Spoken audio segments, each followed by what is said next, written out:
presidente Gustavo Gaia, uma pessoa que eu sempre tive uma grande admiração e hoje em dia nós temos aí uma relação muito maior, porque além de nós sermos perseguidos, termos sido inclusive vítimas de todas essas violações, perseguições da Polícia Federal, essa Gestapo do Alexandre de Moraes, é um cara que mostra muita coragem, afinco nessa batalha, tem me ajudado muito na coleta de assinaturas da CPMI da Vaza Toga. Então, irmão, minha total admiração pelo seu trabalho.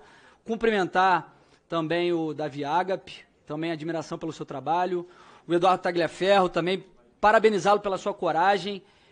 Eu já falei que realmente todas as pessoas podem se redimir, nós sabemos que ele já esteve do outro lado, mas hoje ele presta um grande serviço para o Brasil e tem nos ajudado muito, revelando toda essa podridão do gabinete paralelo de Alexandre de Moraes. Fica tão difícil até de começar, é tanta coisa, tantos absurdos, que inclusive ele demonstrou isso na Comissão de Segurança Pública do Senado Federal. Todos nós ficamos escandalizados com tudo aquilo que ele trouxe. Nós podemos relatar aqui, por exemplo, a questão das provas de fraude processual desse documento, que, pelo que entendi, foi retirado do site do TSE. Foi isso? Continua no site, o documento fraudado continua no site do Ele continua. do O documento foi fraudado por Alexandre de Moraes. Nós já falamos a respeito disso por inúmeras vezes, mas ele foi um documento antedatado, um documento que foi colocado com data retroativa para justificar a busca e apreensão naqueles empresários e em todo esse inquérito bizarro, que inclusive o Supremo Tribunal Federal não tem prerrogativa, não tem competência para instaurá-lo, e que levou a tudo isso que nós estamos vendo, toda essa perseguição, inclusive, contra as pessoas do 8 de janeiro. Só isso eu já acredito que seria suficiente para anular esse processo. Isso é um absurdo. E Alexandre de Moraes, inclusive, seria responsabilizado por fraude processual. Mas tem muito mais.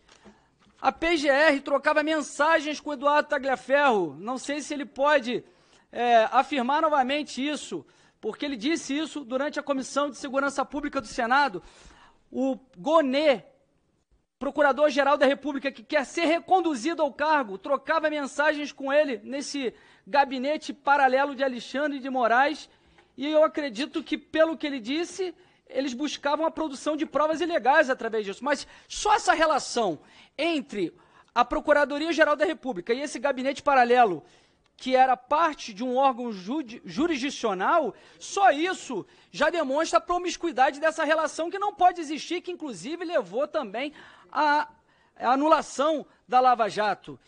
E o PGR, após Tagliaferro denunciar todas essas violações, todos esses abusos de autoridade, toda essa fraude processual cometida por Alexandre de Moraes, Gonê, a PGR, denunciou Tagliaferro por 4 tipos penais. Violação de sigilo funcional, olha só que absurdo.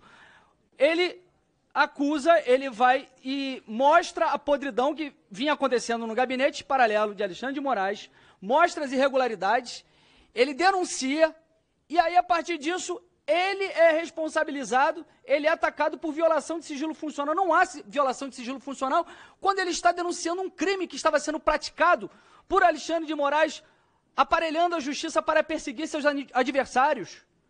Obstrução de investigação de organização criminosa, coação no curso do processo. Agora, esse aqui é o melhor. Tentativa de abolição violenta do Estado Democrático de Direito.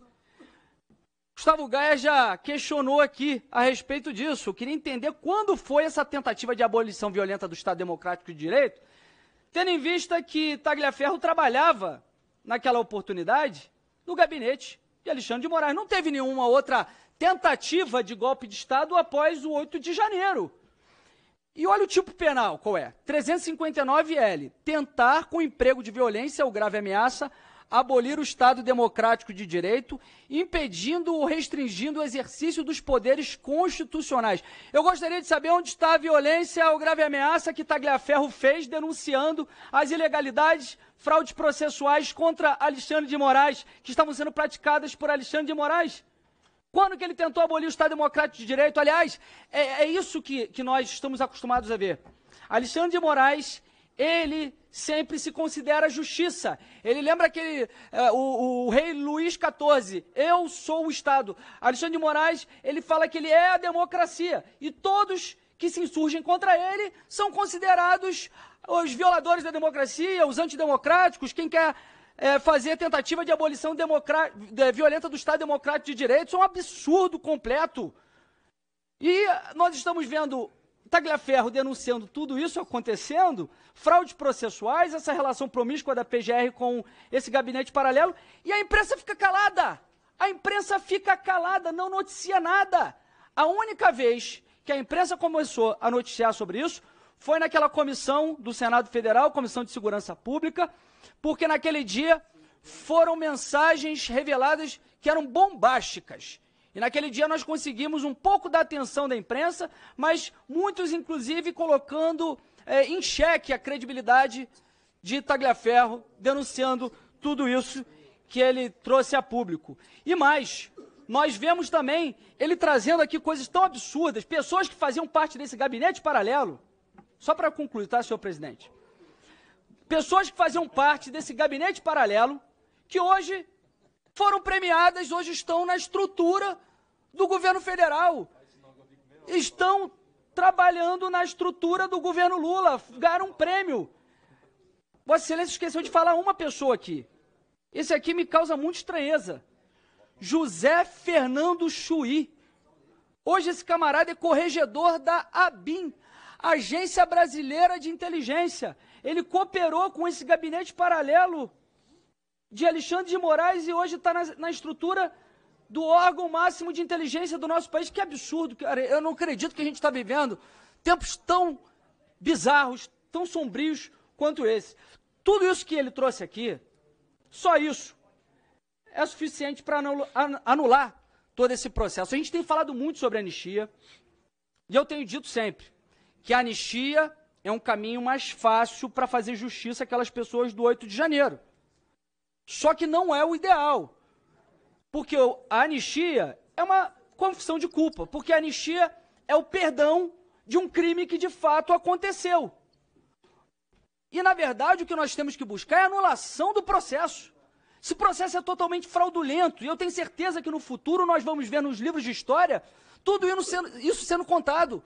Como um juiz ditador aparelhou justiça, fraudou processos para perseguir adversários, e que nós tivemos que fazer toda uma apuração para fazer justiça a essas pessoas que estão sofrendo na prisão, pessoas que estão sendo perseguidas, porque um narcisista patológico, um psicopata, se colocou acima de tudo e de todos e com a conivência de boa parte da imprensa.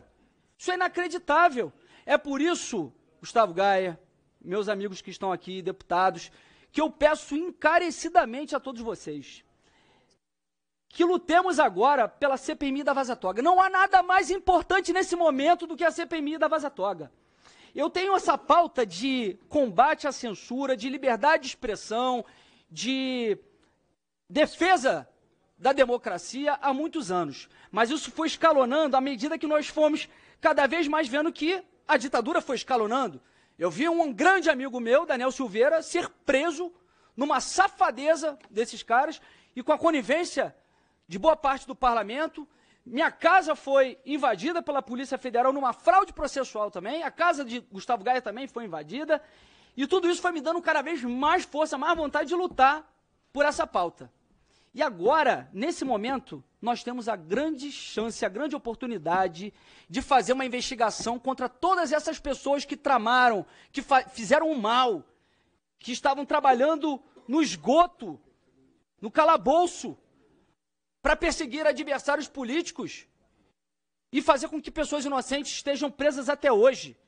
Por isso, faltam 22 assinaturas para deputados federais e 4 para senadores. Eu peço a todos vocês para que pressionem, faltam poucas assinaturas, nós vamos fazer uma CPMI para investigar Alexandre de Moraes e todas essas pessoas e fazer com que todos saibam que realmente Alexandre de Moraes é um violador de direitos humanos e que fez uma perseguição política através do seu gabinete paralelo e o aparelhamento da justiça brasileira. Muito obrigado e contem comigo para que nós possamos fazer a verdade prevalecer nesse país.